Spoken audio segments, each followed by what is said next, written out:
मुसलमान साहब नहीं होगा, उनकी कोई गंदी होना आप ठीक नहीं उसका नंबर कौन सा नहीं पड़ा और तीन युगों से आप दर्शनों में पाते हैं तो कलयुग में संत बनाए तो संतों ने मन को धोने के लिए मन को साफ साफ निर्मल पंथ बनाने के लिए 3 साधन आपको बताए सत्संग करो, सेवा करो और भजन करो। 14 कोई आता है व्यवहार में 3 आते सत्संग सेवा और भजन और अंदर में 3 आते उपरी जाते 14 कोई जाता ये रास्ता भी कभी में सबको न पड़ा तो पहले मन को समझाने आया के पास में मैं ऋषि मुनि तपस्या करके मुझको समझा पाए मैं योगी योग साधना लगाकर मुझको समझा पाए मैं अवतारी शक्तियां मार का हिस्सा करते हैं अपने मन को ठीक करते हैं ये तो रास्ता नहीं ये कलयुग में संत पधारे उन्होंने सर्वप्रथम मन को समझाने का काम किया कि तुम अपने मन को समझाओ और उसी पड़ोसी को समझाने से तुम्हारा काम नहीं बनेगा दूसरे को समझाने से तुम्हारा मन नहीं समझेगा इसलिए कहा पढ़ो तुम इसी के पीछे और सभी यत्न तजना कितने भी साधन शरीर इंद्रियों के द्वारा किए जाते उनको सबको छोड़ ये सब तुम्हारे मन को खराब करने वाले मन को ठीक करने वाले साधन नहीं और संतों ने कहा कि आज तक आपने मन का कहना माना तो 3 युगों से फंसे पड़े सतयुग त्रेता द्वापर 5500 वर्ष कलयुग के निकल गए लेकिन मन को किसी ने समझा नहीं पाया और आपके अंदर बैठा रोज आपकी हरकत करता रहता रोज आपको पाप पुण्य कर्मों में फंसाता रहता और आप इसको नहीं समझा पाए क्योंकि इसको समझाने के लिए किसी ने आपको कुछ बताया ही ये किसके द्वारा समझेगा किसका ध्यान करके समझेगा आपने काम का क्रोध का लोभ का मोह का अहंकार इशारा जो इसका बहुत ध्यान किया और उसी के अनुसार आप चले लेकिन किसी ध्यान से तुम्हारे मन का काम तो हुआ नहीं जीवात्मा के बारे में तो छोड़ दीजिए उसकी तो कोई चर्चा ही नहीं है यहाँ पर की ऐसा मालूम देता है कि जीवात्मा की जानकारी किसी को थी नहीं अगर थी तो उनको ये राज रहस्य खोलने का अधिकार नहीं था आप कितने बड़े भाग्यशाली हो जो आपको सदगुरु मिल गए समय का रास्ता दे दिया और पार करने का वादा किया ये तीनों चीजें किसी ने नहीं की जो आपके साथ किया गया लेकिन आप उनके वचनों को ही भूल गए उनके बातों को भूल गए जो उन्होंने आपको सिखाया पढ़ाया 10 जुलाई 1952 से 2012 ये 60 बरस आपको मथुरा में सिखाया पढ़ाया सुनाया समझाया लेकिन तुम्हारी समझ में कुछ नहीं एक भी वचन अगर गुरु का होता तो आप बच जाते पूर्ण ब्रह्म संदेश से आप बच जाते आपका कल्याण हो जाता लेकिन ऐसा मालूम पड़ता किसी प्रेमी ने गुरु को पहचाना ही नहीं गुरु के काम गुरु के वादे गुरु की संकल्प और प्रतिज्ञा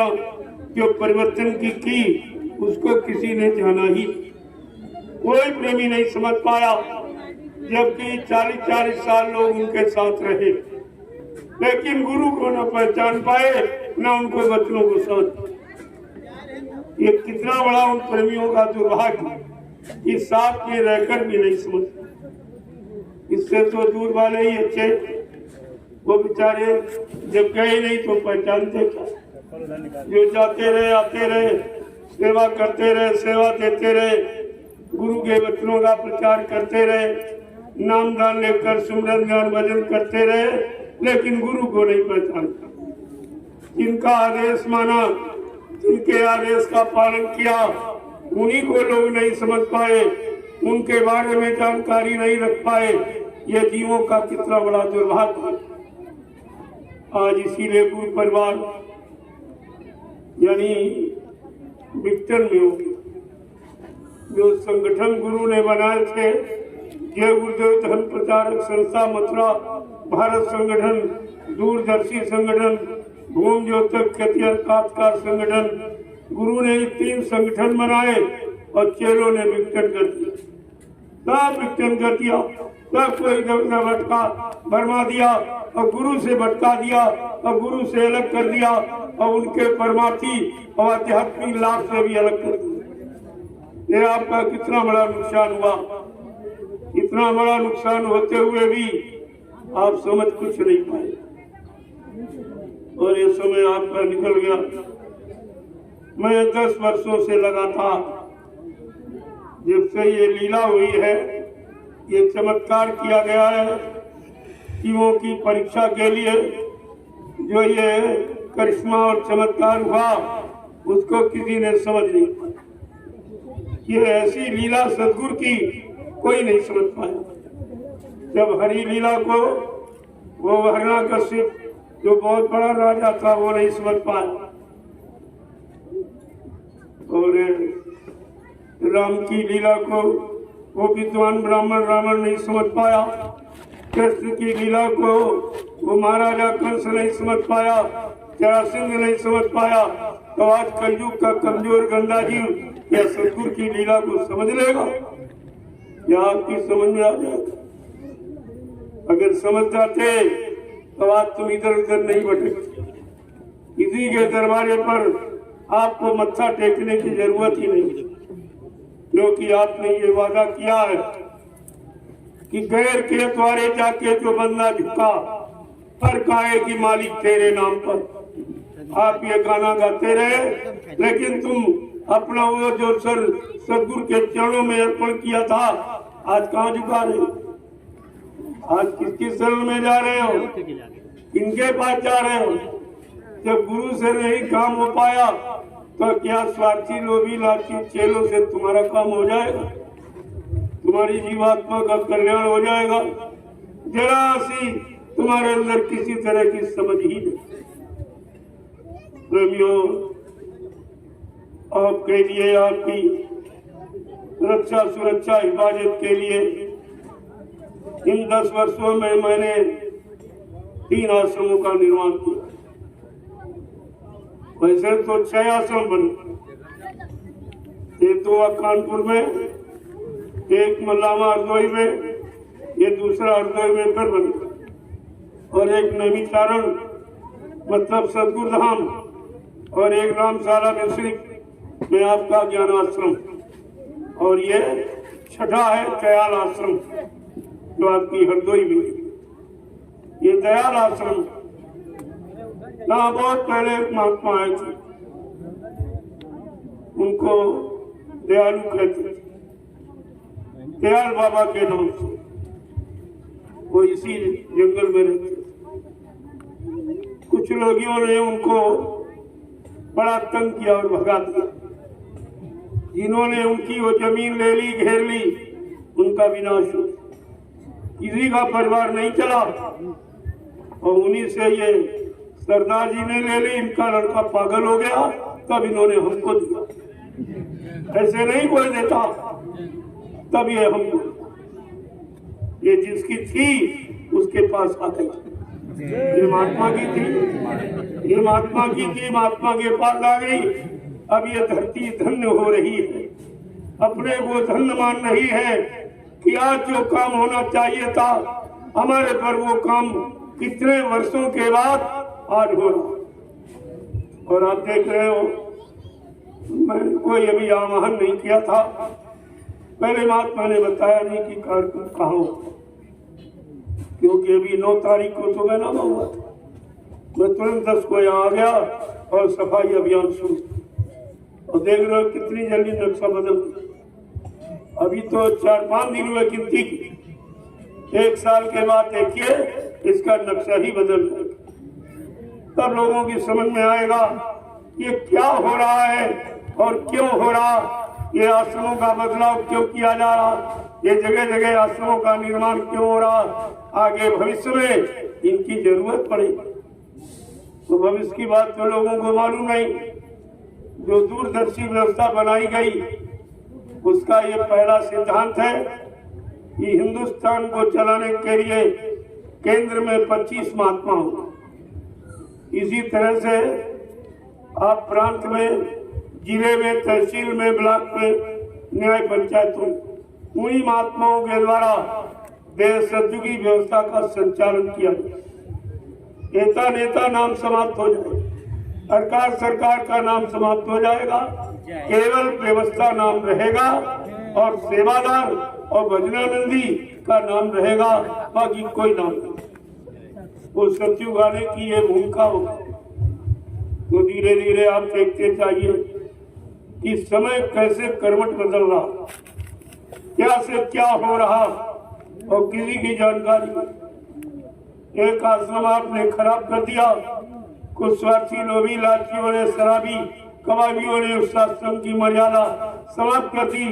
जय गुरुदेव आश्रम मथुरा भारत जब वो गंदा हो गया, हमको परिवार को देखकर कि हमारा परिवार 45 करोड़ का अगर सब एक जगह आ जाएंगे तो ऐसी कोई जगह हिंदुस्तान में नहीं जहां मैं उनको रख सकूंगा।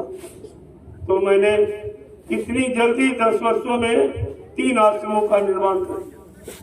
नैमिषारण्य आपका सदगुरु धाम और दूसरा वहां से 20 किलोमीटर पर रामशाला मिश्रिक में जय गुरुदेव आध्यात्मिक ज्ञान आश्रम, और उसके बाद ये दयाल आश्रम हरदोई में आपका निर्मित होने जा रहा है।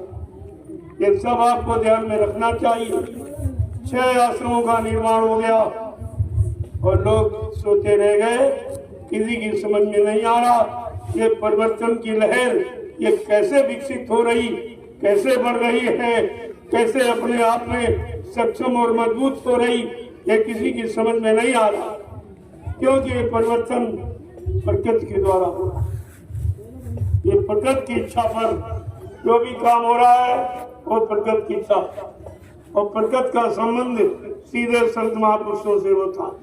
वो सब जानते हैं जब संत महापुरुषों की बात नहीं मानोगे तो मजबूर होकर अगर वो चार्ज कुदरत को दे देंगे तो तुम्हारी 1 मिनट में समझ में आ जाए। कुदरत का समझाना अच्छा नहीं होगा। वो तो 1 घंटे में 20 करोड़ का बारा न्यारा सेकंडों में कर दिया, लेकिन लोगों को भी ये मालूम था। अब आपसे प्रार्थना की गई कि शाकाहारी हो जाओगे, बीमारियों से बचो। कुदरत है तैयार खड़ी, आगे मुसीबत बड़ी, बहुत भारी मुसीबतों का पहाड़ टूटने वाला है जिससे कोई अपने आप को बचा नहीं पाए। लेकिन बचेगा कौन?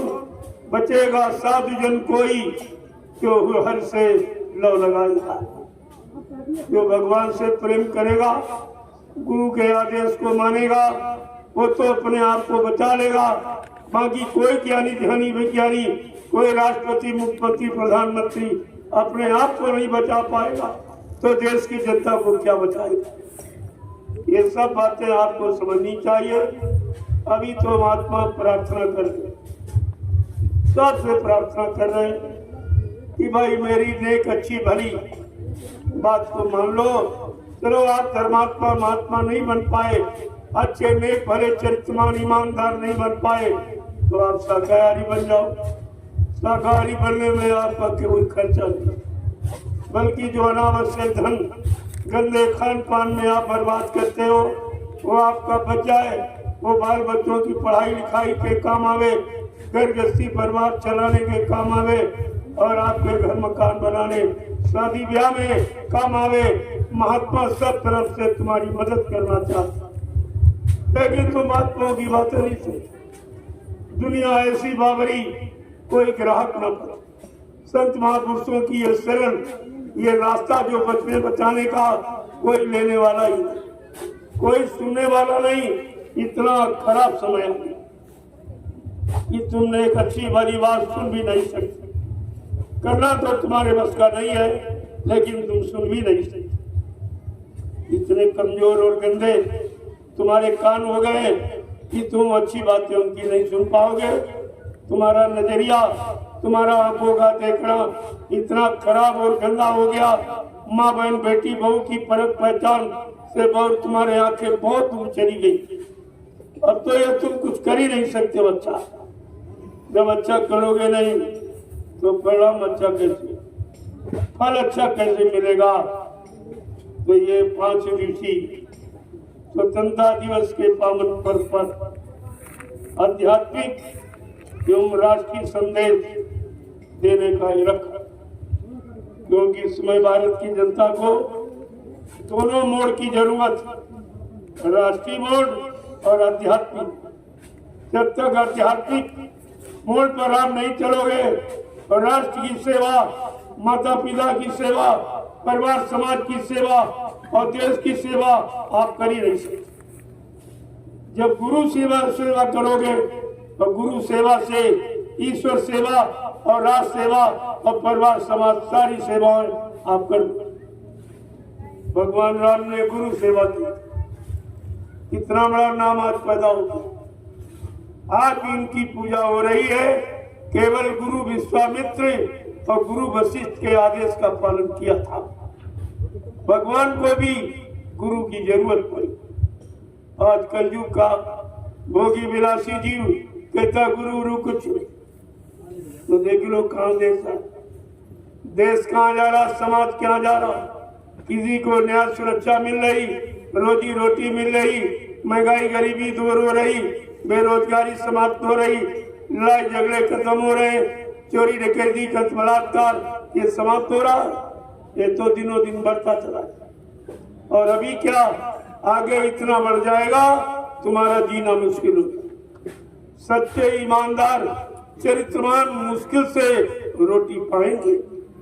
इतना खराब समय ये सन 80 से बाबा जी बराबर बता रहे, बराबर घूम घूम कर सारे हिंदुस्तान में ये संदेश दे रहे थे आगे का समय बड़ा खराब है राजा और रैयत दोनों के। न राजा सुखी रहेगा, शांति में रहेगा, न प्रजा को रख पाएगा। ये खराब समय है और ये तुम्हारे गंदे खान पान, गंदे कर्मों के द्वारा आया। ये किसी ने भेजा नहीं है। आपने गंदा खान पान करके अपने मन बुद्धि चित्त को गंदा खराब कर दिया। अब वो सही काम में निर्णय नहीं ले पा रही, इसी से ये खराब समय आ गया। और महापुरुषों ने लिख दिया कि विनाश काले विपरीत बुद्धि। जब लोगों की यानी सोच गलत हो जाएगी, खान पान गलत हो जाएगा, देखना सुनना उठना बैठना बोलना चलना सोचना समझना करना कराना सब खराब आ जाएगा। तो धरती पर खराब समय है जिसको कोई रोक नहीं पाएगा। कितना प्रयास किया गया लेकिन कुछ और दिनों दिन बढ़ता चला जा रहा। इस पर आपको विचार करना चाहिए कि ये खराब समय कैसे आया। यहाँ तो सतयुग का समय, त्रेता द्वापर का समय बहुत अच्छा था। वो अच्छा वाला कहाँ चला गया और क्यों चला गया और किन कारणों से चला गया। जब तक आप इस पर विचार नहीं करोगे तो तुम अपने वर्तमान समय को कभी अच्छा कर ही नहीं सकते। इस पर तो आपको विचार करना ही होगा। मैं तो प्रार्थना कर रहा हूँ और प्रार्थना करता रहूंगा। हमारा काम कोई मार काट, मैं कोई काल नहीं वो जो मार काट करके उपदार। मैं तो दयाल से जुड़ा हुआ हूँ। दयाल का काम समझाने बुझाने का, सबको सच्चा चरित्रवान ईमानदार बनाना, इसलिए देर हो रही। बस देर कुछ नहीं, तुम अगर कल खड़े हो जाओ तो कल ही काम शुरू हो जाए। लेकिन तुम्हारे खड़े होने में अभी कितना समय बाकी। अभी आप अच्छे नेक भले ईमानदारी चरित्रवान काम के लिए खड़े ही नहीं हो रहे, तो ऐसे सच्चे चरित्रवान समाज का निर्माण कैसे होगा। निर्माण तो मानो समाज के द्वारा होगा और मानव का गंदा खानी पान अभी। जबकि भारत देश का ये नियम है कि जैसा करो आहार वैसे बने विचार, जैसा खाओ अन्न वैसा बने तन मन, जैसा पीवो पानी वैसी हो बेबारी। ये नियम कुदरत की तरफ से बना। अगर इस तरह से आप जीवन यापन करोगे तो तुम्हारा जीवन सुख शांति में व्यतीत होगा। अगर विपरीत चलोगे तो कुदरत की मार खाओ, और कुदरत की मार से कोई नहीं बचा सकता।